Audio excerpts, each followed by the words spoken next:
Sack bomb. You're a sack bomb. You can give it to me when I need to come along. Give me sack bomb, sack bomb. Et ça, c'est nouveau que les cancérologues le conseillent à leurs patients.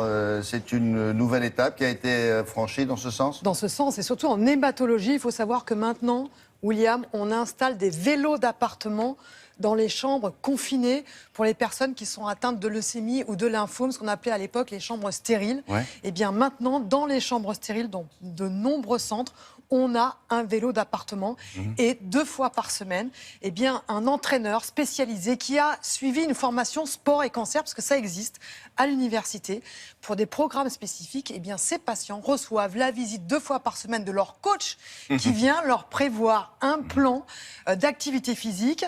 Et les spécialistes sont formels, ça permet de limiter les effets secondaires des traitements, ça permet de limiter la fatigue, de limiter la fonte musculaire. Parce qu'imaginez ces patients qui sont en hématologie peuvent rester pendant 3 semaines, alité 3 semaines dans leur chambre. Ça Donc fait on circuler évite le sang, et on évite la fonte musculaire. Or, on sait que le muscle est très important pour notre santé. Alors, l'un des derniers centres équipés, c'est le centre Antoine Lacassagne à Nice. Et on s'est invité dans une séance.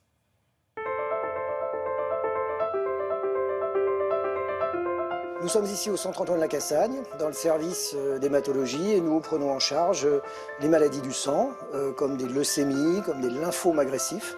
Ce sont des maladies lourdes qui nécessitent des hospitalisations fréquentes et parfois longues, qui peuvent aller jusqu'à 1 mois. En 2010, nous avons commencé à équiper les chambres de greffe avec des vélos. Depuis quelques mois, nous avons ouvert une nouvelle unité de greffe qui est plus grande, plus moderne, et nous avons passé un cap dans l'activité du sport et dans le cadre du traitement des hémopathies. Bonjour. Nous avons maintenant un éducateur médico-sportif qui nous permet d'avoir un suivi personnalisé des patients au jour le jour pendant toute la durée de la greffe, en les conseillant sur l'activité qu'ils peuvent faire et surtout en la modulant en fonction de leur fatigue et de leurs résultats biologiques et médicaux. Concrètement, l'éducateur passe voir les patients au moins 2 fois par semaine, leur donne le programme dans le secteur stérile et il les conseille de façon très rapprochée sur ce qu'ils peuvent faire pour limiter la perte de poids, améliorer l'état général et le bien-être. Inspirez, un petit peu plus rapide. Voilà, et vous relâchez. L'activité physique, très clairement, ne remplace pas le traitement. Par contre, ce dont on est à peu près persuadé maintenant, c'est qu'il va permettre d'améliorer la tolérance globale du traitement.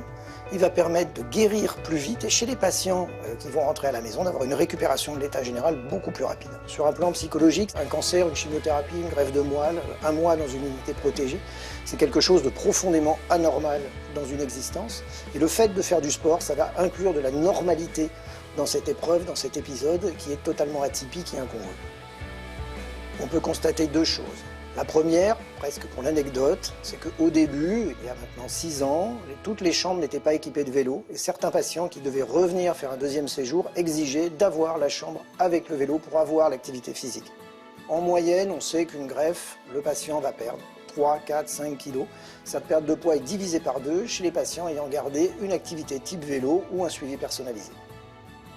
Clairement au centre, l'activité physique intégrée dans le cadre du traitement des hémopathies fait partie du traitement standard. On ne reviendra pas en arrière, c'est un acquis, c'est un point tout à fait important de la gestion des patients et dont on est particulièrement satisfait. Nous, bien sûr, mais surtout nos patients. Attendez, et 2. Oui, c'est bien ça. Ça dure quoi? Une petite Une demi-heure? petite demi-heure. De toute façon, les séances sont vraiment adaptées à l'évolution de la maladie. Bien sûr. Donc on commence doucement, après une greffe de la moelle osseuse, puis Oui, mais après tous on les jours, évolue ça qui est bien. tous les jours. Alors elle peut le faire tous les jours, et puis elle a la visite de son coach qui vient 2 fois par semaine, C'est bien. et on révise le plan. Et surtout, une fois qu'elle rentre à la maison, on s'occupe aussi de son entraînement. Alors, petit détail à propos de ceux qui voudraient s'équiper de ce genre d'engin. Vous savez qu'il y a des écrans sur les vélos. Donc, quand vous ferez ça dans votre chambre, Absolument. vous pourrez regarder Ça tous les fait matins passer le en temps, même temps. et puis on peut... Voilà, exactement. Voilà. Merci beaucoup, à tout à l'heure.